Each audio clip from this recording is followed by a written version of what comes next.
What is going on, everyone? Welcome to 24/7 Football. Now, this is a little video of 5 players that we think could really benefit from football being played behind closed doors. Now, there's a lot more players that could benefit as well, but these are the top 5 that I think could really benefit from no atmospheric games.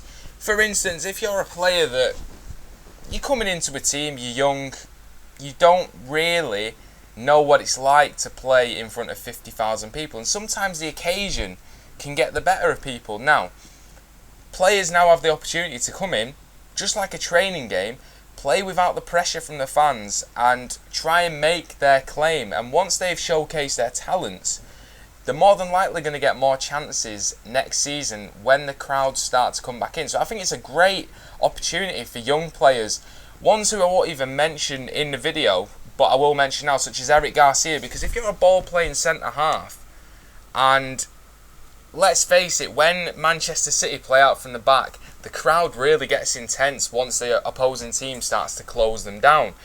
Without that added pressure from the crowd, you've really got a chance to play your own natural great game without that added pressure. So these are the 5 players that I think could really benefit from playing behind closed doors. At number 1, we've got Phil Foden. Now, Phil is an absolute gem of a talent at Manchester City, and probably a player that's been underused, could have been utilised more within that Manchester City squad, but Manchester City is probably the only team that has the squad depth that they do, and it's going to be incredibly hard to get in ahead of the likes of, on the wing, you've got Sterling, Mahrez, Sane, midfield, Bernardo Silva, Gundogan, Rodri, Kevin De Bruyne, David Silva. So it was always going to be incredibly tough for him to try and break in, but by him staying there and trying to work his way into that City squad, I think it's done him wonders, and he's really got to learn off these huge players. So I think he'll benefit massively in this last run of games, not necessarily because it's behind closed doors, just because with so many games in so few days, I think he's going to get a terrific run in the team.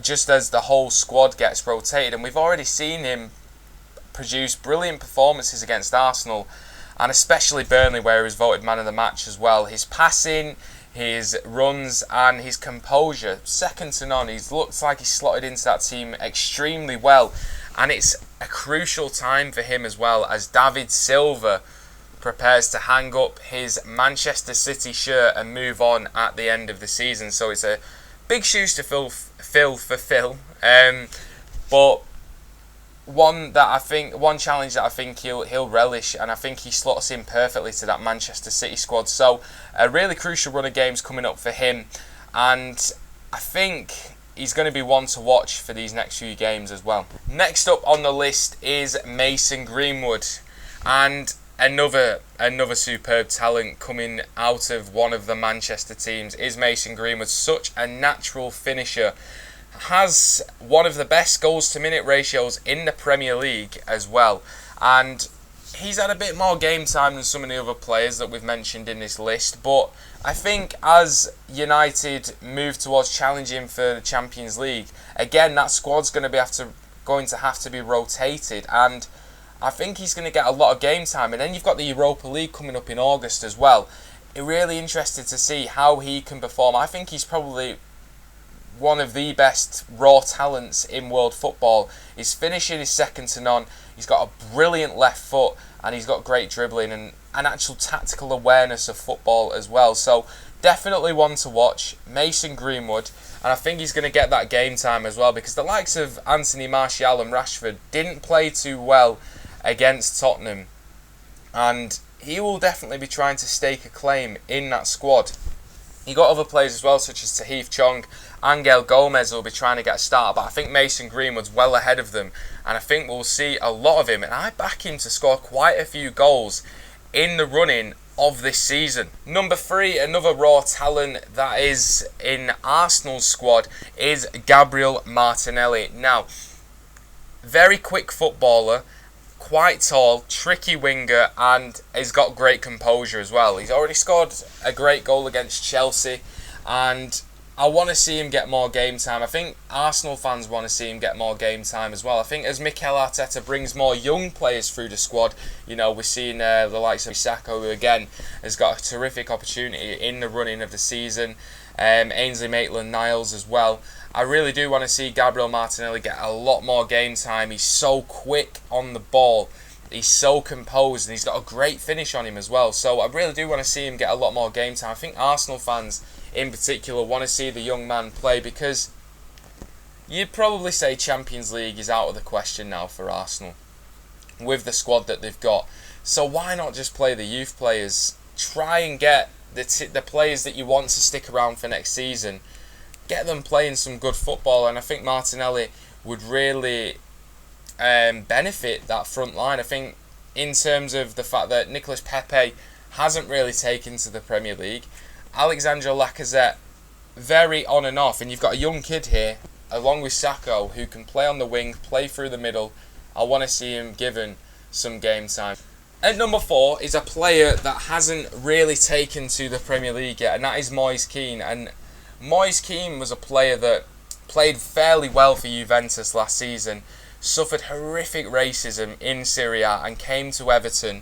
And he's had it tough. I mean, Duncan Ferguson bringing him on and then subbing him back off in that game at United was probably the tip of the iceberg as to how his experience in the Premier League has gone. Probably sums it up quite well. So I think playing without fans it really will benefit him, and I hope that he gets some goals, because I really do want to see him succeed. I hate it when a young player is brought in for big money, the hype's there, and they don't live up to it, because I can't imagine what mentally that must do for a young player.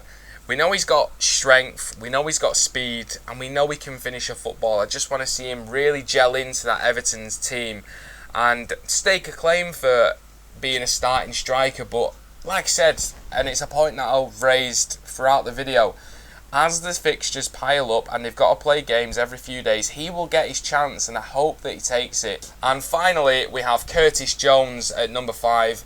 Liverpool player. He scored some terrific goals this season. He's had good runs in the Carabao Cup and the FA Cup. He's played a few Premier League games as well.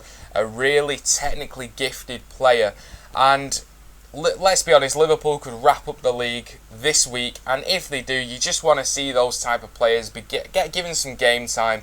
There's nothing to play for once they've won the title. Maybe they want to go for that 100-point mark that Man City broke a few seasons ago, but I want to see Curtis Jones and the likes of those players, the younger players in the Liverpool squad, just given some game opportunity, because it's so hard, like we've seen with the likes of players at City, it's so hard to break into an established starting XI that Liverpool have. There's rarely any rotation at Liverpool, and it's so hard to break into that squad. So he's shown some brilliant ability, Curtis Jones, and I just want to see him play a few more games, because I think he could be the backup that Liverpool would benefit from, because if something were to happen to that front three, seriously, as in a serious knee injury or something like that, where a player was out for months, I think Liverpool at this moment in time would struggle. They've got Minamino, they've got Oxlade-Chamberlain, they've got Origi, but they're not the type of players that can get you 10, 20 goals and assists a season, such as Sadio Mane, such as Roberto Firmino, and of course Mo Salah. So I think Curtis Jones could be one of those players, and I want to see him get some more game time, and hopefully in this running he will benefit from it and he will receive that game time. So those are the 5 players that I think could really benefit from this running of Premier League fixtures behind closed doors for various reasons. Let me know in the comments below if you think there's any other footballers that I've missed that could really benefit from this time, and who you'd like to see get some more game time as we move forward as well. So like I said, let us know in the comments below. Subscribe to the channel, like the video, and we'll see you next time.